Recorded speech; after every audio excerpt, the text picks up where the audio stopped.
Facts Concerning the Late Arthur Jermyn and His Family by H.P. Lovecraft. Part 1.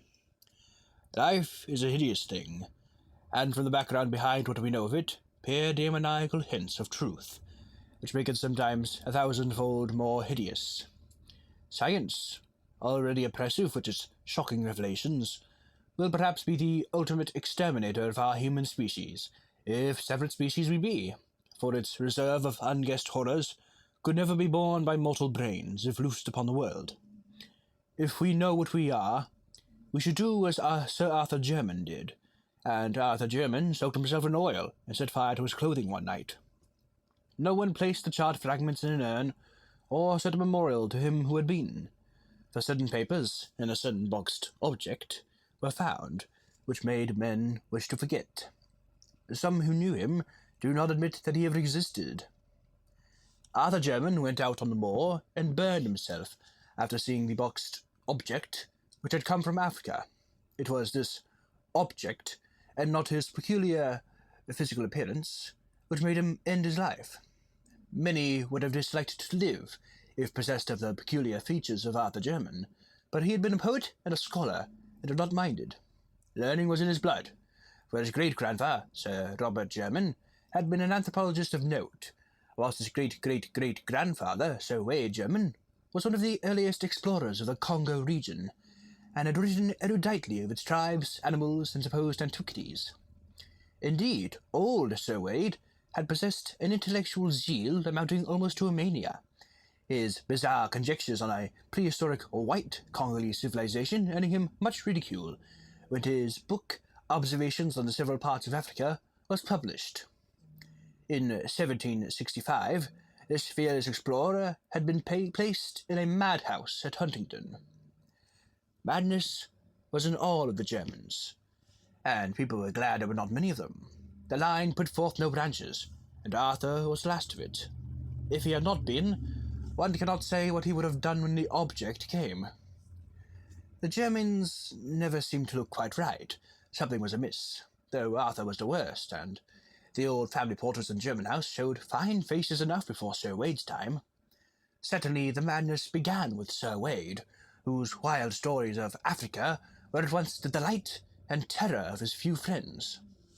It showed in his collection of trophies and specimens, which were not such as a normal man would accumulate and preserve, and appeared strikingly in the oriental seclusion in which he kept his wife. The latter, he had said, was a daughter of a Portuguese trader whom he had met in Africa, and did not like English ways. She, with an infant son born in Africa, had accompanied him back from the second and longest of his trips, and had gone with him on the third and last, never returning.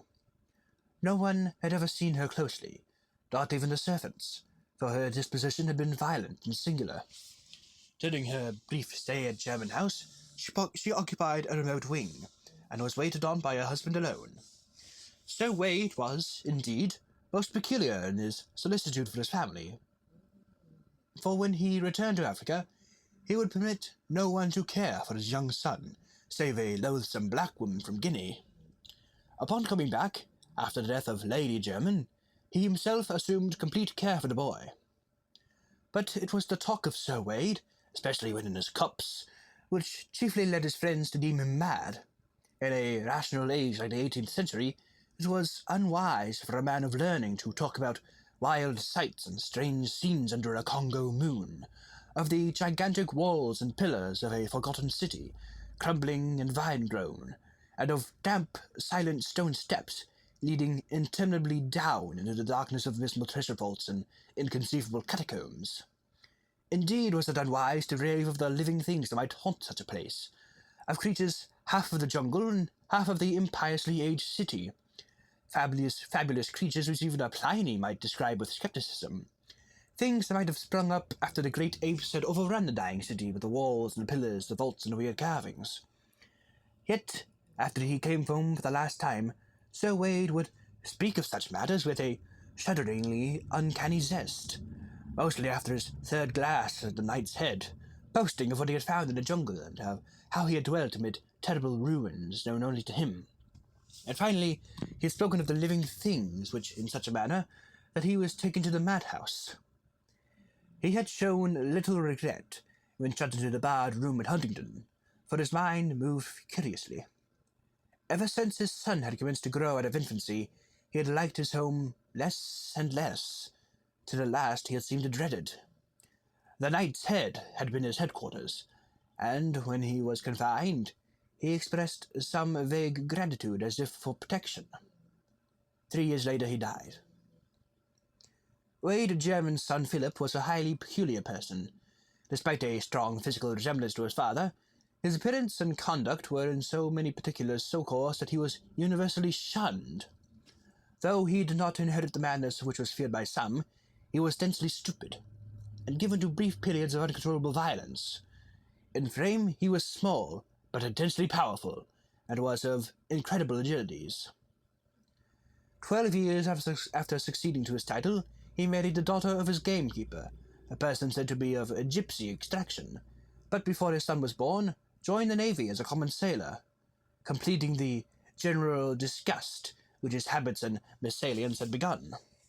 After the close of the American War, he was heard of as a sailor on a merchantman in the African trade, having a kind of reputation for feats of strength and climbing, but finally disappearing one night, as his ship lay off the Congo coast. In the son of Sir Philip Jermyn, the now accepted family peculiarly took a strange and fatal turn.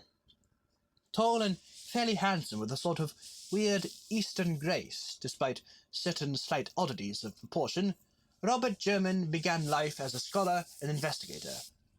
It was he who first studied scientifically the vast collection of relics which his mad grandfather had brought back from Africa, and who made a family name as celebrated in ethnology as in exploration. In 1815, Sir Robert married a daughter of the 7th Viscount Brightholme, and was subsequently blessed with 3 children, the eldest and youngest of whom were never publicly seen on account of deformities in mind and body. Saddened by these family misfortunes, the scientist sought relief in work, and made 2 long expeditions in the interior of Africa.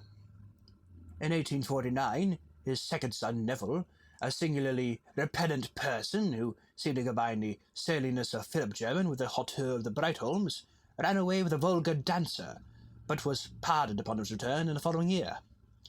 He came back to Jermyn House a widower, with an infant son, Alfred, who was one day to be the father of Arthur Jermyn. Friends said that there was this series of griefs which unhinged the mind of Sir Robert Jermyn, yet it was probably merely a bit of African folklore which caused the disaster.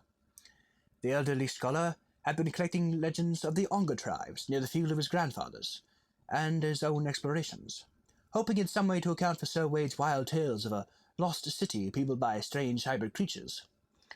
A certain consistency in the strange papers of his ancestor suggested that the madman's imagination might have been stimulated by ancient and native myths.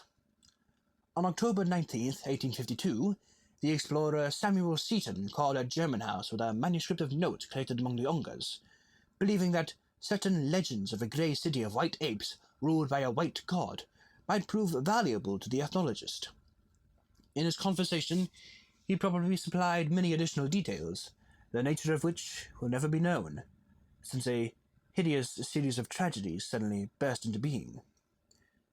When Sir Robert Jermyn emerged from his library, he left behind the strangled corpse of the explorer, and before he could be restrained, had put an end to all 3 of his children, the 2 who were never seen, and a son who had run away. Neville Jermyn died in the successful defense of his own 2-year-old son, who had apparently been included in the old man's madly murderous scheme. Sir Robert himself, after repeated attempts at suicide, and a stubborn refusal to utter any articulate sound, died of apoplexy in the 2nd year of his confinement. Sir Alfred Jermyn was a baronet before his 4th birthday. Sir Alfred Jermyn was a baronet before his 4th birthday, but his tastes never matched his title. At 20, he had joined a band of music hall performers, and at 36, he had deserted his wife and child to travel with an itinerant American circus. His end was very revolting. Among the animals in the exhibition with which he travelled was a huge bull gorilla of lighter colour than the average, a surprisingly tractable beast of much popularity with the performers. With this gorilla, Alfred Jermyn was singularly fascinated, and on many occasions the two would eye each other for long periods through the intervening bars. Eventually, Jermyn asked and obtained permission to train the animal, astonishing audiences and fellow performers alike with success. One morning in Chicago, as the gorilla and Alfred Jermyn were rehearsing an exceedingly clever boxing match, the former delivered a blow of more than usual force, hurting both the body and the dignity of the amateur trainer. Of what followed, members of the greatest show on earth do not like to speak. They did not expect to hear Sir Alfred Jermyn emit a shrill, inhuman scream, or to see him seize his clumsy antagonist with both hands, dash it to the floor of the cage, and bite fiendishly at its hairy throat. The gorilla was off its guard, but not for long, and before anything could be done by the regular trainer, the body, which had belonged to a baronet, was past recognition. And that was One Take Lovecraft. Doing this ridiculous accent has quite an impact on my reading ability. But it is fun, and this is a British story after all, set in Britain, presumably written down by an English person, although we both know it to be done by H.P. Lovecraft. I say both. You all know it, if anybody listens to this. Which I highly doubt, but it's quite funny. I see y'all.